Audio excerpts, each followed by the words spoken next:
കണ്ണൂർ മാക്കൂട്ടം ചുരത്തിൽ സ്വകാര്യ ബസ് കത്തി നശിച്ചു. വിരാജ്പേട്ടയിൽ നിന്നും ഇരിട്ടിയിലേക്ക് വന്ന ബിഷാറ എന്ന ബസ്സാണ് കത്തി നശിച്ചത്.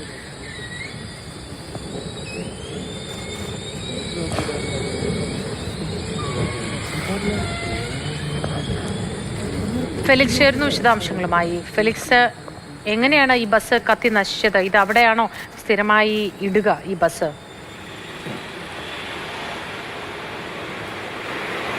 മോത്തി, ഇത് കർണാടക കേരള അതിർത്തി പ്രദേശമാണ് മാക്കൂട്ടം ചുരം. അങ്ങനെ ഈ ബസ് ഇരിട്ടിയിൽ നിന്നും വിരാജ്പേട്ടയിലേക്ക് പോയി അവിടെ യാത്രക്കാരെ ഇറക്കി തിരികെ മടങ്ങി വരുന്ന വഴിക്കാണ് ഈ തീപിടുത്തമുണ്ടാവുന്നത്. ഇത് മാക്കൂട്ടം ചുരത്തിലെ ഹനുമാൻ അമ്പലത്തിന് സമീപം ബസ് എത്തിയ സമയത്ത് പുക ഉയർന്നു. അങ്ങനെ ക്ലീനറും ഡ്രൈവറും മാത്രമാണ് ബസ്സിനുള്ളിൽ ഉണ്ടായിരുന്നത്. അവർ പുറത്തേക്ക് ഇറങ്ങി.